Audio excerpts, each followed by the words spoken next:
ஏய் நானும் பார்த்துனே இருக்கிறேன், உன் ஆக்டிவிட்டீஸே சரியில்லை. யோ எல்லாம் எனக்கு தெரியும், வேலை பாரியா சும்மா பேசிக்கிட்டு.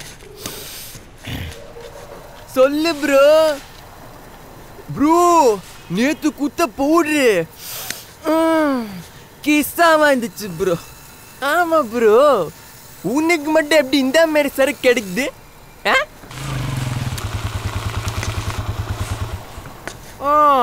ப்ரோ நமக்கு 2 பாக்கெட் வேணும் ப்ரோ. எவ்வளோ நாளும் பரவாயில்ல, பார்த்துக்கலாம். வா மாமே உட்காரு. ஒரு நிமிஷம் ஃபோனை வை. உய் அண்ணன்டா, சொல்லு ப்ரோ. அப்புறம் பேசிக்கலாம், முதல்ல ஃபோனை கட் பண்ணு. ப்ரோ நான் 2 நிமிஷத்தில் கால் பண்ணுறேன். சரி ப்ரோ. இன்னாடா காலங்காத்தல வந்திருக்க, பவுடர் வேணுமா?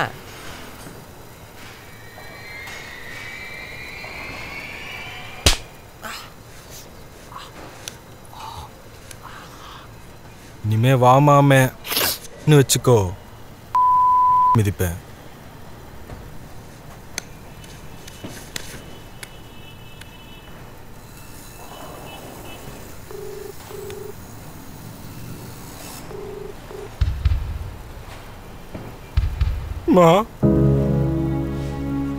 இனிமே பிஜு கூட சேர மாட்டேன்.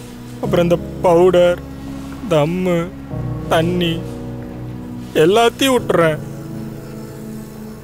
இனிமே எனக்கு எதுவுமே வேண்டாம். சாரிம்மா, என்னை மன்னிச்சிரு. நான் நேற்று உங்ககிட்ட அப்படி நடந்திருக்க கூடாது. ஒரு மாதிரி கஷ்டமா இருக்கு. மன்னிச்சிட்டேன்னு சொல்லுமா, அப்பதான் எனக்கு நிம்மதியா இருக்கும்.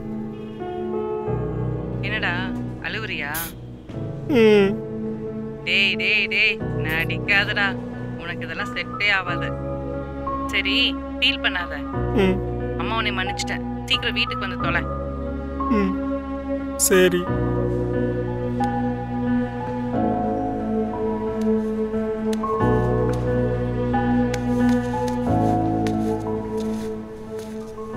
இவன் என்னடா ஓவர் ஆக்டிங் கொடுக்குறான்?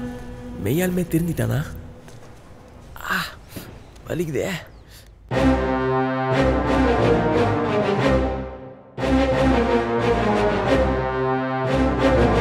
போதைக்கு அடிமையானவங்களோட எண்ணிக்கை நாளுக்கு நாள் அதிகமாயிட்டே இருக்கு. இதனால் ட்ரக்ஸ் கன்சியூம் பண்ணுறவங்க மட்டும் இல்லை, அவங்கள சார்ந்து இருக்கிறவங்களும் பாதிக்கப்படுறாங்க. வெளியே சொல்ல முடியாமல் எத்தனை உயிர்கள். கொடுமைங்க அந்த வாழ்க்கை. வாழவும் முடியாது, சாகவும் முடியாது. பொறுத்துக்கணும். நம்ம நாட்டில் நடக்கிற பல கிரைம்ஸுக்கு பின்னாடி ஆல்கஹால், கொக்கெயின், ஹெராயின், LSDயோட இன்ஃப்ளூயன்ஸ் இருக்குது. எவனை கேட்டாலும் போதையில் தப்பு பண்ணிட்டேங்கிறான். இன்னொரு குரூப் இருக்குது, எதுக்கு எடுத்தாலும் கவர்மெண்ட் சரியில்லை, காவல்துறை தடுக்கலை, தக்க நடவடிக்கை எடுக்கலைன்னு. அப்போ தப்பு பண்ணுற எல்லாருமே அனாதையா? மது போதையில் தள்ளாடிய பள்ளி மாணவன், ஓடும் பஸ்ஸில் பீர் குடித்த மாணவிகள். இப்படி தான் ஆரம்பிக்கும். ஸ்கூல் படிக்கிற பையன் ட்ரக்ஸ் சப்ளை பண்ணிகிட்ருக்கான். சூப்பரில். நீங்கள் நல்லா யோசிச்சு பாருங்கள். பொண்ணுகளை அப்யூஸ் பண்ணுறோம் மோஸ்ட்லி தெளிவாக இருக்க மாட்டான். கிட்டத்தட்ட 5.8% வேர்ல்ட் பாப்புலேஷன் போதையில் மிதக்குதுன்னு ஸ்டாட்டிஸ்டிக்ஸ் சொல்லுது. இதெல்லாம் சரி பண்ணணும், பண்ணிடலாம். இப்போது ஒரு ப்ராடக்ட்க்கு டிமாண்ட் இல்லைன்னா there is no use of supply. Supply இல்லைன்னா சப்ளை செயின் உடையும். Retailer, agent, wholesaler and finally ப்ரொடக்ஷனே ஸ்டாப் ஆயிரும். வாங்கிறதுக்கு ஆள் இருந்தால் தானே ப்ரொடியூஸ் பண்ண முடியும். ஒருவேளை யாரும் வாங்கலைன்னா yes, drug free world is possible. நம்ம வீட்டை சுத்தமாக வச்சுட்டா நாடும் சுத்தமாயிடும். இதான கான்செப்டு. இதில் என்ன கஷ்டம்?